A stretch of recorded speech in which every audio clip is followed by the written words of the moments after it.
Assalamualaikum warahmatullahi wabarakatuh. Waalaikumsalam warahmatullahi wabarakatuh. Alhamdulillah rabbil alamin. Wa bihi nasta'in 'ala umuri dunya waddin, wassalatu wassalamu 'ala asyrafil anbiya wal mursalin sayyidina wa maulana Muhammadin wa 'ala alihi wa sahbihi ajma'in. Qala rabbi shrah li sadri wa yassir li amri wahlul 'uqdatam min lisani yafqahu qawli. Ayat Sadaqallahu al-'azim. Wassallallahu pada jemaah sekalian yang dirahmati oleh Allah. Pertama-tama marilah kita ucapkan puja puji syukur kepada Allah Subhanahu wa taala. Di pagi hari ini Allah masih memberikan kita kesempatan untuk mengkaji, meneruskan apa yang kita kaji, khususnya materi kali ini yang saya bawa dan saya komitmen dari awal adalah tafsir Yasin. Para jamaah rahimahullah, di pertemuan lalu kita sudah menyimak, kita pelajari kisah beberapa utusannya Nabi Muhammad Isa alaihissalam yang diutus ke negeri Antioquia. 3 orang ini diutus oleh Nabi Isa untuk berdakwah ke suatu desa, ke suatu daerah yang bernama Antioquia. Karena di desa ini terdapat seorang raja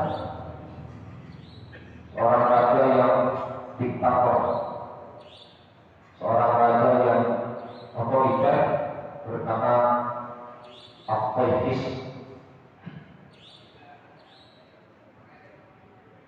Singkat cerita, berangkatlah kedua orang yang bernama Sadiq dan Masduq. Dalam versi lain adalah Yohanes. Berangkatlah kedua orang ini untuk berdakwah ke desa itu. Sesampainya di pinggiran kota Antioquia, bersemulah kedua orang utusan Nabi Isa ini dengan seorang yang sudah tua renta yang bernama Habib An-Najjar. Singkat cerita, dalam pertemuannya kedua orang ini mengajak Habib An-Najjar untuk masuk ke agama yang mereka bawa. Karena merasa tertarik, akhirnya Habib An-Najjar meminta bukti ayat bahwa kedua orang yang diutus Nabi Isa alaihissalam membawa ajaran yang benar. Nah, ini sudah maklum di kalangan para rasul itu harus ada dalil, bukti yang menunjukkan kerasulan mereka berdua. Akhirnya karena Habib An-Najjar ini menderita suatu penyakit yang sudah 8 tahun lamanya diderita namun tak kunjung sembuh dalam satu versi, atau dalam versi yang lain, riwayat yang lain, bahwa Habib An-Najjar memiliki seorang anak yang juga tak kunjung sembuh. Akhirnya Habib An-Najjar meminta bukti agar penyakit yang dideritanya selama 8 tahun ini agar diobati oleh kedua utusan Nabi Isa. Kita cerita dengan berkah doa keduanya sembuhlah penyakit yang dideritanya. Padahal sudah sekian lama, sudah bertahun-tahun Habib An-Najjar yang dulu adalah seorang pendekar berhala berdoa kepada berhalanya agar disembuhkan segala macam penyakit yang dia derita, namun tak kunjung sembuh. Namun pasca kedatangan kedua orang utusan Nabi Isa, serta-merta penyakit yang dideritanya sembuh. Masyhurlah kemudian kabar tersebut ke pelosok-pelosok negeri Antioquia, hingga akhirnya didengar oleh raja diktator yang bernama Akhtaifis. Setelah ketahuan Akhirnya sang raja meminta kedua orang utusan Isa ini untuk mendatanginya. Namun ketika keduanya mendatangi Raja Ahmadis, mereka berdua berdakwah tidak sesuai tuntunan. Dalam arti dakwah yang mereka lakukan ini dakwah garis keras. Baru ketemu sang raja, itu raja langsung dimaki-maki. Apa yang kamu nyembah berhala? Apa yang kamu nyembah batu? Ayo ikut saya nyembah Tuhan yang Maha Esa. Akhirnya karena si raja tersinggung, bukan dakwahnya diterima oleh sang raja, bukan dakwahnya didengar oleh sang raja, kedua orang utusan Nabi Isa ini dijebloskan ke dalam penjara. Kemudian disiksa, dicambuk 100 kali setiap hari. Karena dakwahnya tidak pakai,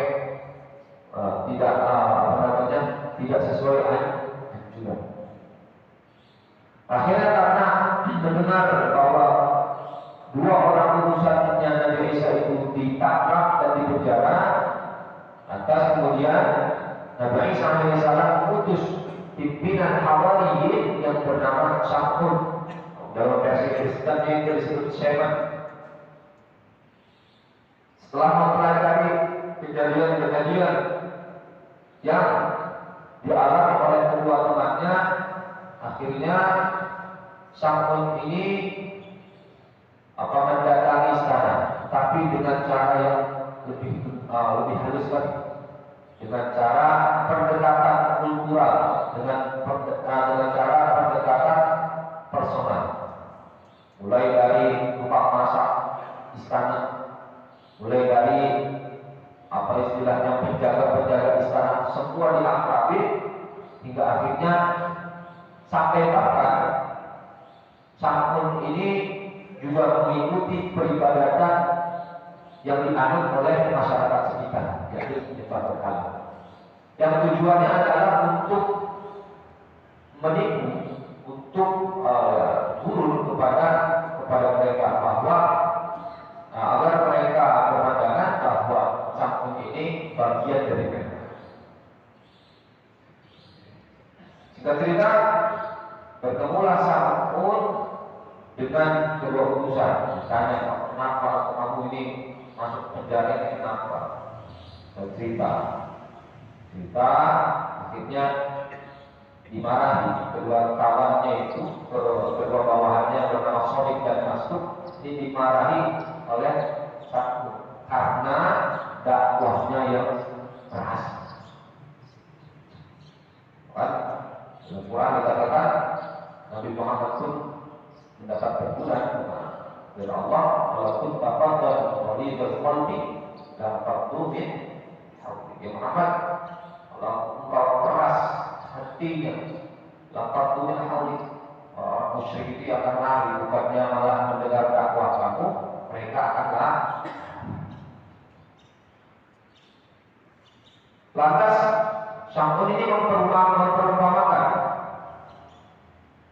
kejadian tersebut dengan kisah seorang anak yang baru lahir, kemudian oleh ibunya diberi makan roti. Ini kan bagus. Tujuannya bagus untuk pertumbuhan sang anak, tapi caranya yang tidak pas. Tujuannya bagus biar anaknya cepat besar, tapi caranya yang tidak pas. Bukannya si anak tumbuh malah mati, karena memang belum waktunya. Itu pun sama dengan dakwah yang dilakukan oleh dua orang utusan Nabi Isa. Tujuannya baik, namun dengan cara, dengan metode yang tidak baik, akhirnya tidak tersampaikan. Apa yang menjadi tujuan pokok diutusnya mereka berdua oleh Nabi Isa tidak tersampaikan dengan baik dan tidak dicerna dengan baik. Ya, dipertemukanlah kedua orang ini dengan si raja. Karena akrab nih. Mungkin kalau jamaah yang ikut kajian sebelumnya tahu kisah apa yang melatar belakang. Dipertemukan, jika cerita, akhirnya raja itu karena dakwah Syakun dia lemah lembut dan melakukan pendekatan personal, akhirnya si raja itu masuk ke dalam agama Islam. Itu kesimpulan dari pengambilan sebelumnya. Pada saat ini, pada kali ini kita akan melanjutkan ayat selanjutnya. Ini surah Yasin ayat 15. Namun sebelum kajian ini kita mulai, marilah kita baca surah Al-Fatihah. Pahalanya ditujukan kepada baginda Nabi Muhammad SAW, sahabatnya, tabi'in yang semoga pahala bacaan surah Al-Fatihah juga sampai kepada kita. Semoga ilmu yang kita pelajari di hari ini dan hari-hari yang lain menjadi ilmu yang barakah manfaat di dunia wal akhirah yang dapat diamalkan sehari-hari. Ala hadhihi yang ala kulli niyatin shalihah wa hadratin Nabi sallallahu alaihi wasallam. Al-Fatihah. Bismillahirrahmanirrahim. Alhamdulillahirabbil alamin arrahmanir rahim maliki yaumiddin. Iyyaka na'budu wa iyyaka nasta'in ihdinas siratal mustaqim. Siratal ladzina an'amta 'alaihim ghairil maghdubi 'alaihim waladdallin. Bismillahirrahmanirrahim.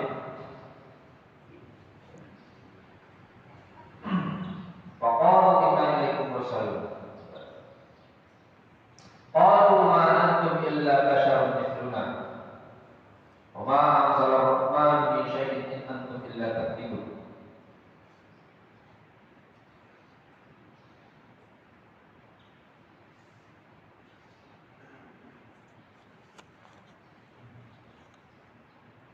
Qalu pada ucap sapa kaum antum orang-orang dari kabeh itu illa kasyarun angin menungso mituna kang madani kita.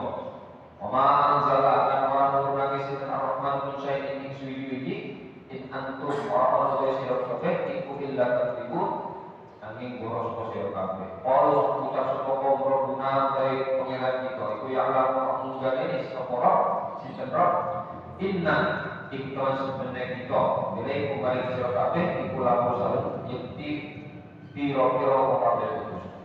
Wa ma alaina rahmat iku ing atase kita illa balagh amikum tabi maka akan risalah al-mubin kang berbeda. Ono mana illa bashar mithluna ay orang kaya apa uhiya ilaikum uhiya dan wahyu ilaikum sira kabeh wa antum halal sira kabeh iku basyarun manungsa wa nahnu halal sira kita iku basyarun ya manungsa. Paling mau pola uji orang yang mau ilaina maring kita sapa mislukum pada sira kabeh. Kalau kuntum lawan sira kabeh iku rusulan pira-pira utusan ya kuntum mongko sapa sira kabeh iku malaikat. Wahani utawi iki perkara iku syubhatu kafir syubhatu wa akeh minal umam. Saking kira-kira umat anu dibanding kanggo dalam versi yang lain, Raja Aphronis yang menjadi Raja Antioquia dalam versi atau riwayat yang lain tetap dalam kekafiran, tetap dalam kemurtadannya. Kemudian dalam Al-Quran dikatakan qalu ma antum illa basyarun mithluna. Penduduk Antioquia akhirnya memusuhi kedua orang yang diutus oleh Nabi Isa alaihissalam. Mereka berkata ma antum illa basyar. Ma antum illa basyarun mithluna. Kamu ini sama saja dengan kami. Kamu manusia, kami juga manusia. Lantas apa istimewanya kalian dibanding kita? Kalau kamu adalah utusan Allah, kalau kamu memang diutus oleh Allah, maka seharusnya kamu itu bukan manusia, kamu malaikat. Ini syubhat-syubhat umat-umat terdahulu. Manakala mereka didakwai oleh seorang utusan, itu meleset itu. Padahal istilahnya tidak penting siapa yang menyampaikan. Mau itu malaikat, mau itu manusia. Kalau apa yang disampaikan itu benar datangnya dari Allah, harusnya diberi syubhatnya umat-umat terdahulu kalau apa namanya istilahnya Rasul ya, diutus itu mendakwai mereka selalu ngeles, terus kamu sama aja kok, kayak gitu. Kamu makan kami yang makan, kamu tidur ya kami tidur, gak ada bedanya kamu dengan hadis syubhat kafir dengan kuat kalimah. Wa ma anzala ar-rahman min syai'in in antum illa takdzibun.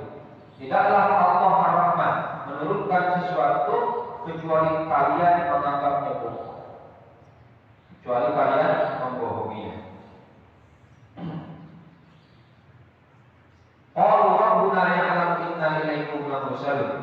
Mereka berkata bahwa kami tahu bahwa kami itu adalah utusan kepada kalian, wa ma 'alaina illal balaghul mubin, dan tidaklah kami hanyalah utusan kepada kalian. Wa ma 'alaina illal balaghul mubin, dan tidaklah bagi kami kecuali untuk menyampaikan risalah yang jelas.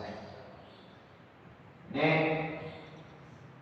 sanggahan oleh orang-orang Antiokhia terhadap dua utusan Nabi Isa alaihissalam. Qalu inna tatayyarna bikum.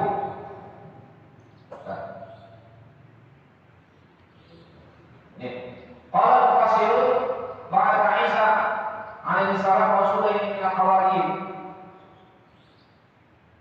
ila Madinah Antiokhia falamma qadima min Madinah ra'aya syaitan ya'ra kama.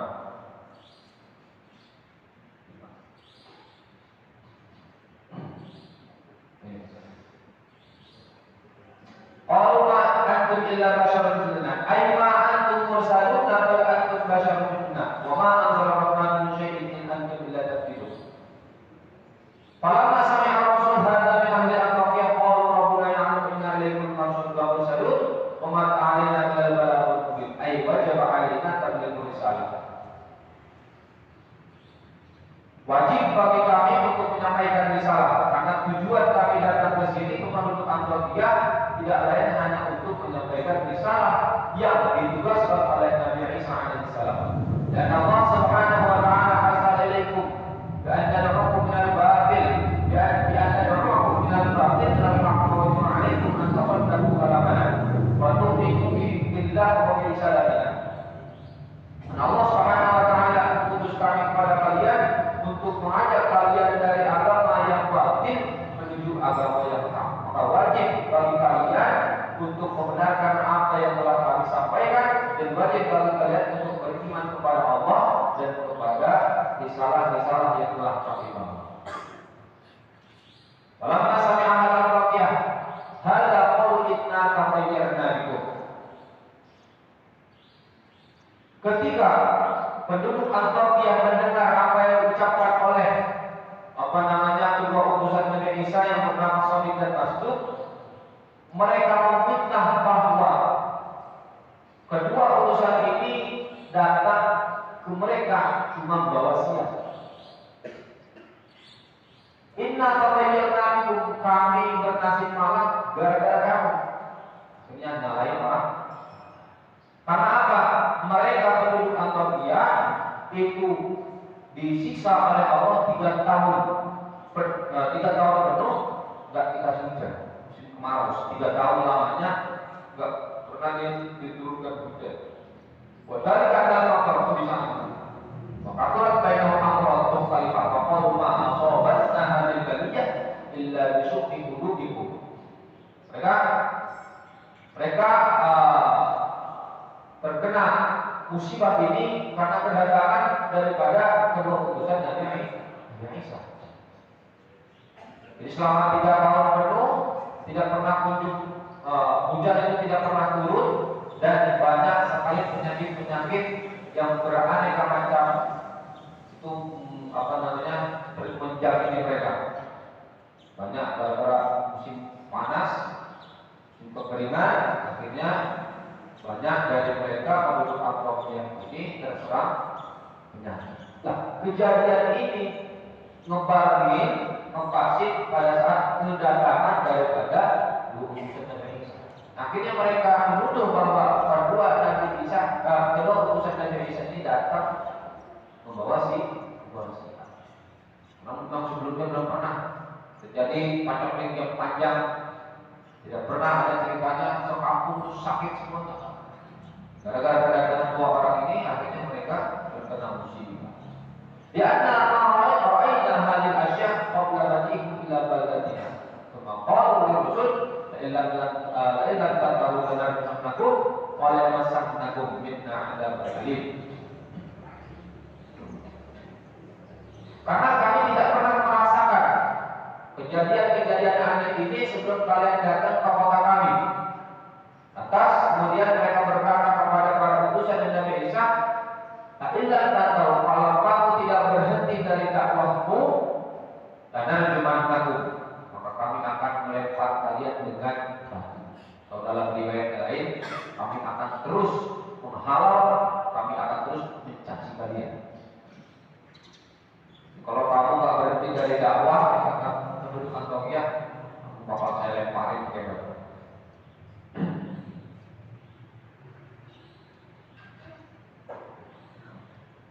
Walayamassakum minna 'adzabun alim, dan kami akan walayamassakum minna 'adzabun alim, dan kalian akan mendapatkan siksa yang pedih dari kami. Ya, mereka para utusan Nabi Isa menjawab, "Qa'ilukum ma'akum." Kesialan, kemalangan, nasib sial, nasib malang itu karena apa yang kalian lakukan itu. Karena apa yang kalian lakukan itu adalah apa yang kalian berbuat.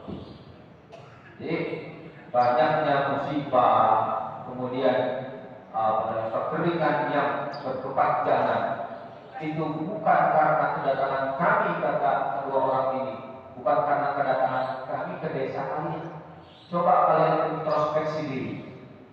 Ada kesalahan apa di diri kalian? Oh, aku kemalangan, nasib sial itu karena sebab kalian.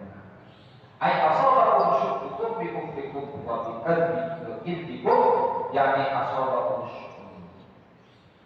Ini gara-gara kemalangan, nasib sial itu menimpa kalian karena kekufuran kalian, karena kebohongan yang telah kalian lakukan. Ain tukirtum bal antum musyrikun. Ain tukirtum, kalian diberi peringatan, antum kaum musyrikun, kan kalian adalah orang-orang yang melampaui batas. Waja'a min aqsal Madinah, waja'a min aqsal Madinah rajulun yas'a qala ya qaumi ittabi'ul mursalin ittabi'u man la yasluku ajruhum. Karena banyaknya penolakan dari penduduk Antioquia pada dua orang utusan Nabi Isa, akhirnya mereka diancam.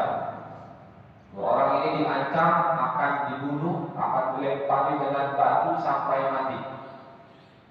Mendengar kabar bahwa kedua orang utusan Nabi Isa ini diancam oleh penduduk Antioquia, Habib An-Najjar yang pertama kali menemui mereka datang. Nah, yang pertama kali beriman kepada kedua orang utusan Nabi Isa itu adalah Habib An-Najjar yang pertama kali kita ceritakan dulu kemarin. Aki-aki itu ya, aki-aki yang pertama kali bertemu dengan kedua utusan Nabi Isa datang lagi. Jika selama ini keislamannya itu disembunyikan. Beliau setelah disebutkan oleh kedua orang utusan Nabi Isa, beliau itu bersembunyi di dalam gua, beribadah di dalam gua bertahun-tahun untuk menyembunyikan keimanan yang yang dia yakini daripada masyarakat sekitar, disembunyikan daripada masyarakat desa Antioquia. Ilmu'aitum billah faqayyatum billah. Wajah asal Madinah terlalu biasa bahwa Habib An-Najjar Waqala asadi kana qasara Waqala rahab kana rajulan ya'malul harim. Wajah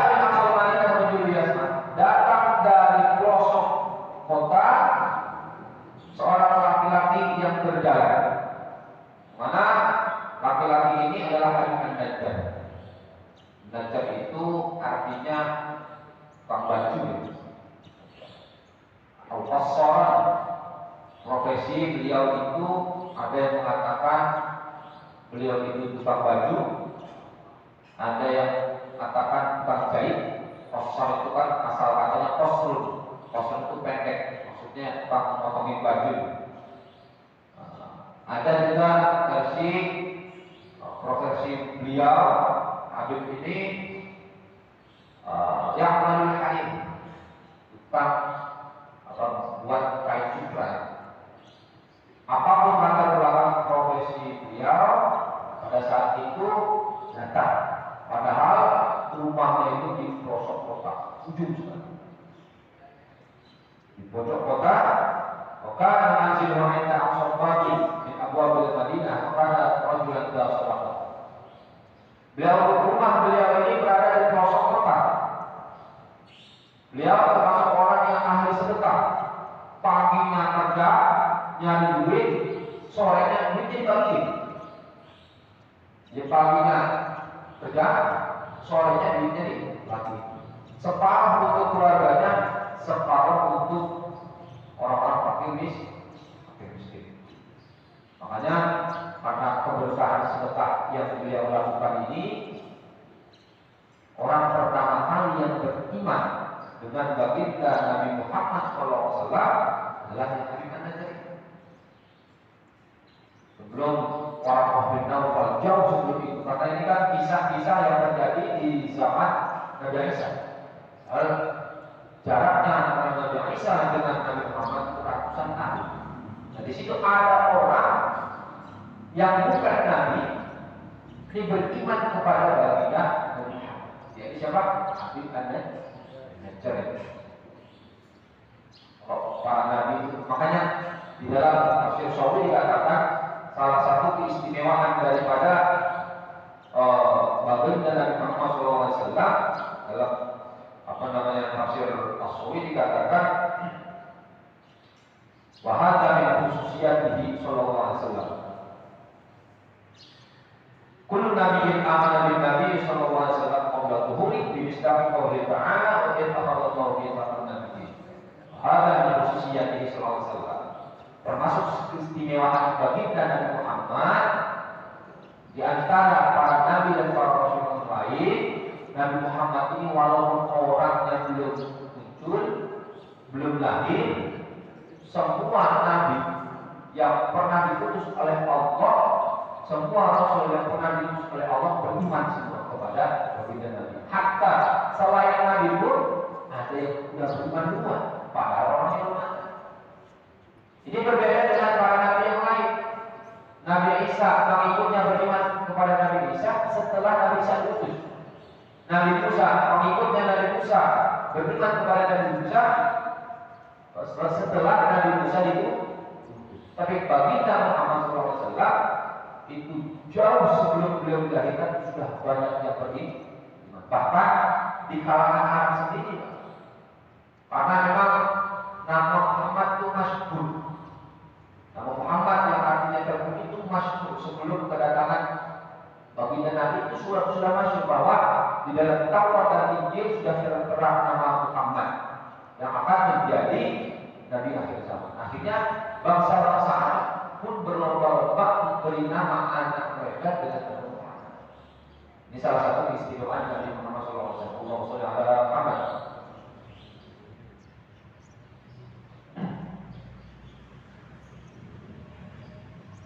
Wa kana ta'ala Rasulullah sallallahu alaihi wasallam tasbihi mustaqim Ismu Sahih Yasin Habib.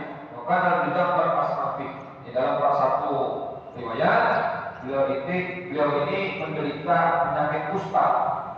Kita tahu penyakit kusta itu di zaman dulu itu termasuk penyakit yang paling mematikan.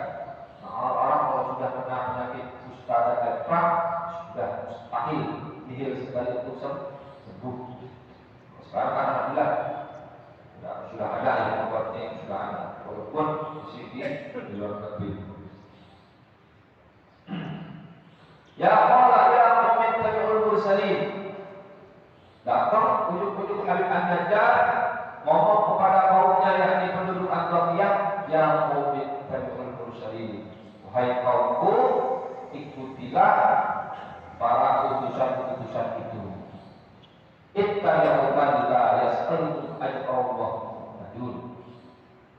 Ikutilah orang-orang yang tidak pernah meminta ganjaran kepada kalian, sedangkan mereka itu adalah orang-orang yang mendapat hidayah dari Allah. Jadi ikuti, disuruh untuk mengikuti orang-orang yang memang tidak pernah meminta ganjaran, tidak pernah meminta imbalan apapun. Allah Ta'ala wa ma'alaika illal balaghul mubin. Tugasnya para rasul, tugasnya para nabi, ya tugasnya cuma menyampaikan. In ajriya illa 'ala Allah.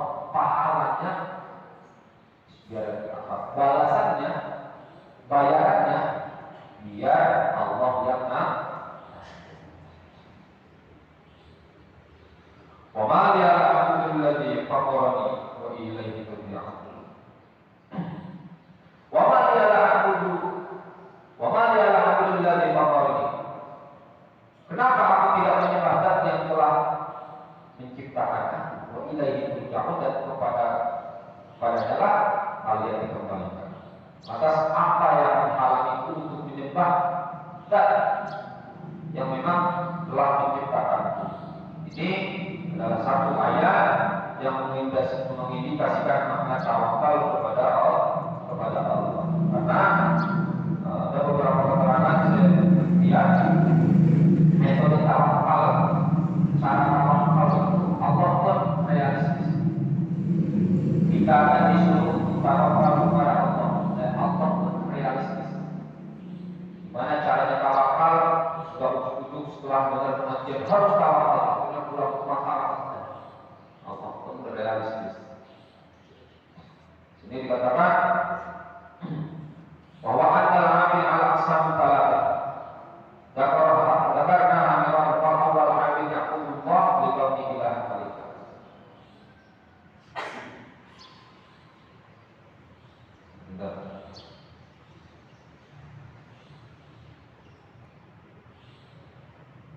Jadi cara pertama itu adalah annal insan. Orang itu untuk sampai kepada tawakal, dia harus melewati suatu makom yang dinamakan dengan makom kasab. Kita sudah tahu ya bahwa makom itu ada makom kasab, ada makom tajrid.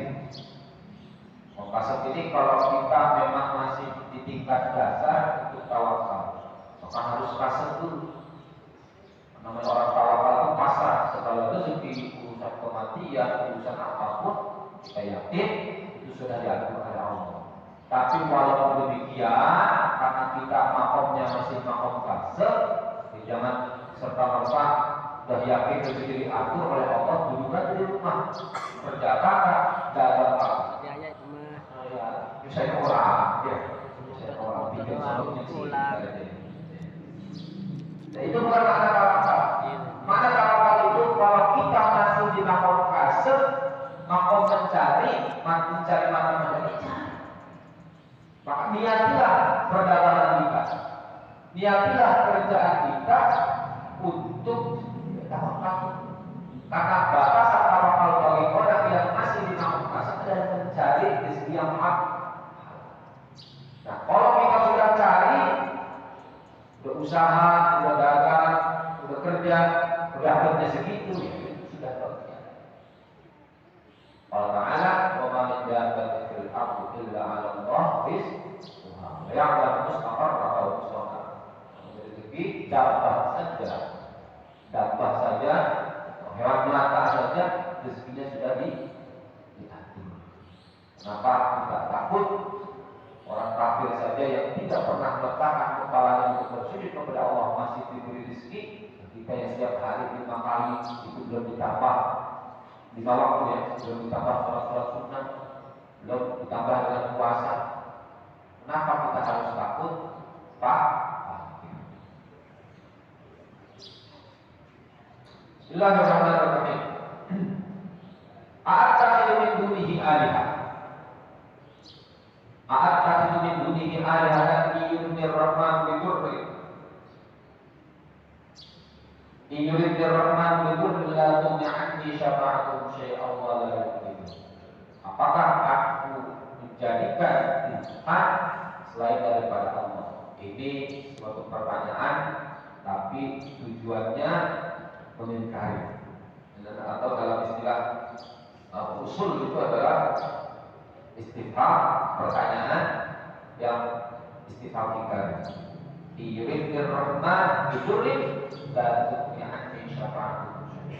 Kalau Allah menghendaki suatu mara bahaya kepadaku, la tu'mi'an syafa'atuhu, maka pertolongan mereka tidak akan bisa menolong. Maka mereka tidak akan pernah bisa menolong. La tanfa'u syafa'atuhu syai'an min as-su'al maqbul la'annahu la syafa'ata lahu. Ayuhal hadirin rahimakumullah, dalam beberapa keterangan buka tafsir yang lain, saya bawa dua ya. Perbandingan ini harus ngaji yang perlu perbandingan ya, supaya kita tidak tercampur, tidak hanya dari satu referensi saja. Yuridir rahman bidurin.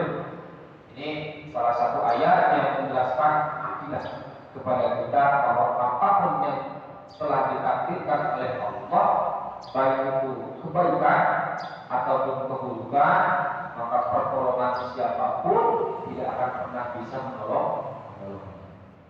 Kalau jika ada 1000 orang yang ingin membahayakan kita, atas kehendak Allah berkehendak untuk menolong kita, maka 1000 orang itu tidak akan mampu untuk membahayakan.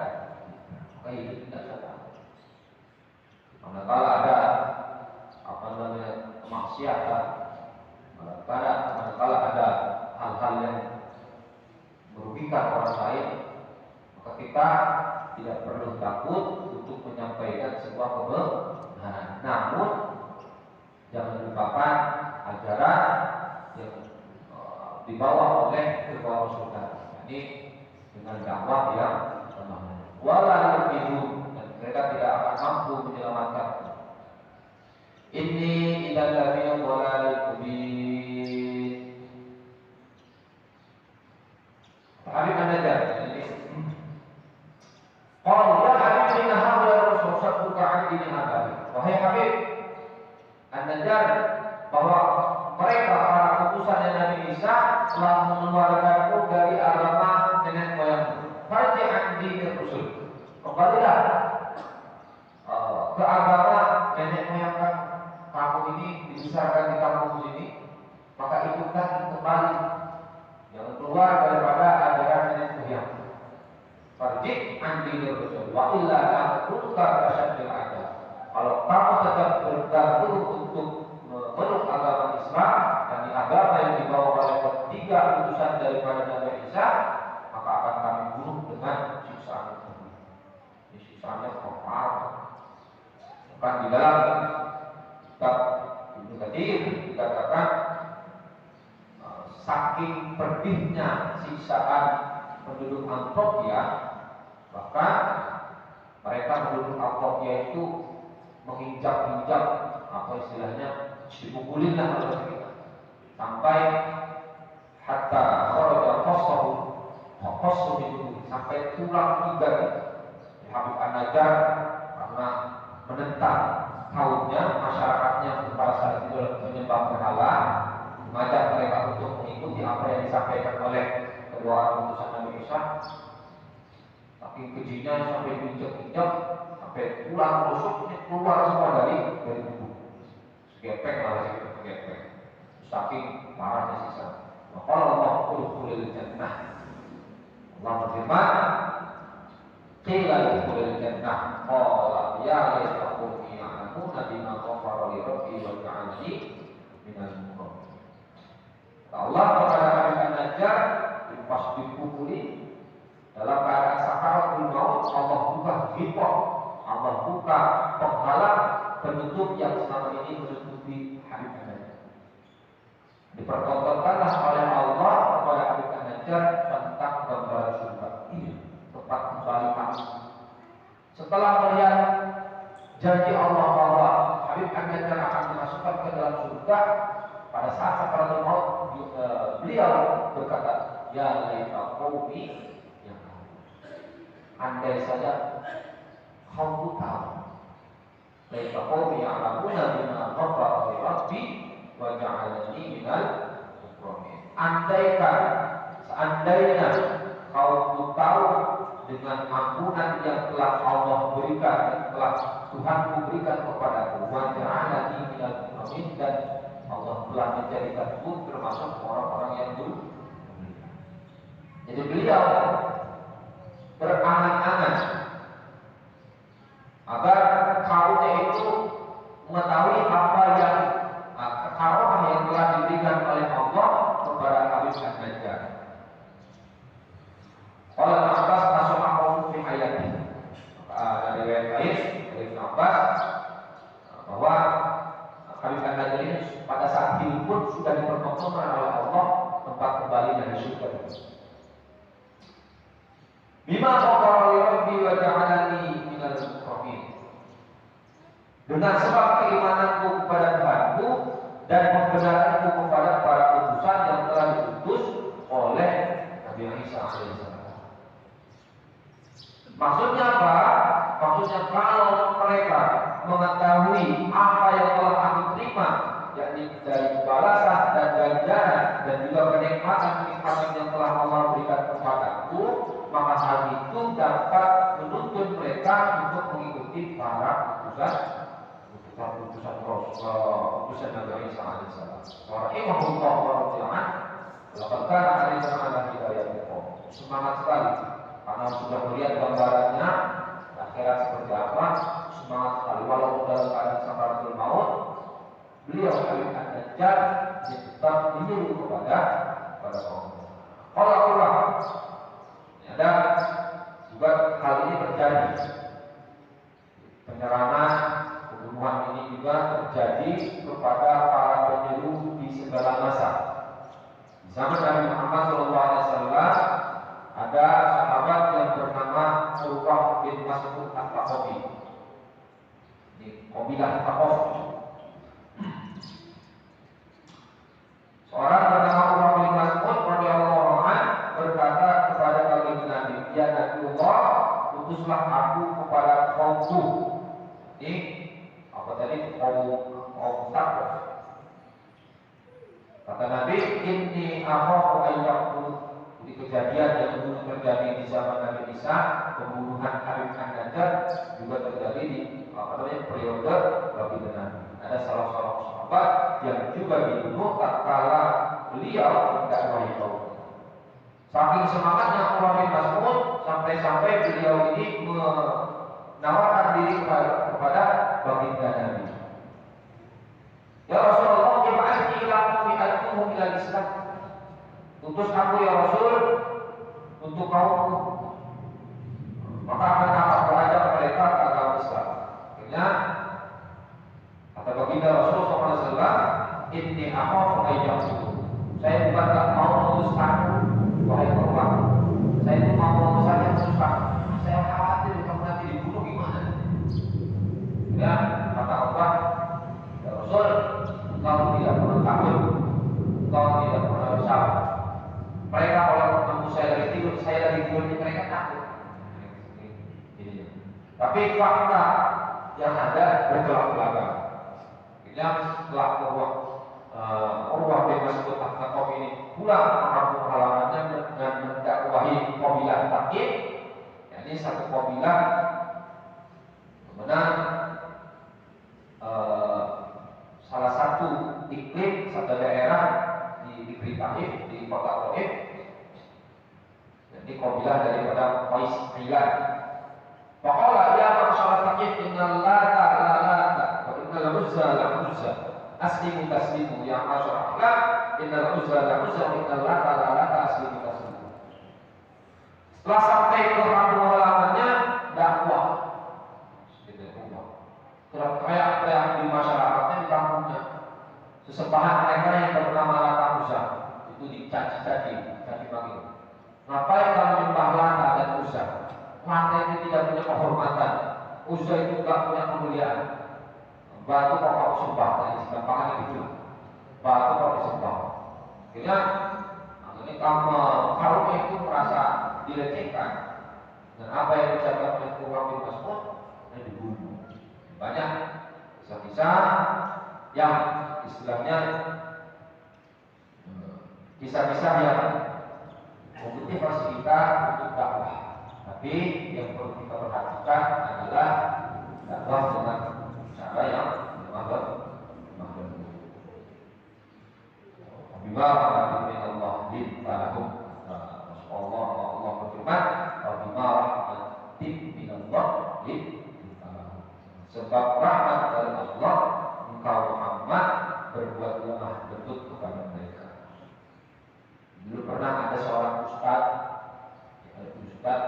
dakwah cerita kepada Harun al-Rasyid, ya Khalifah, uridu an ansahak fa'asyaddu.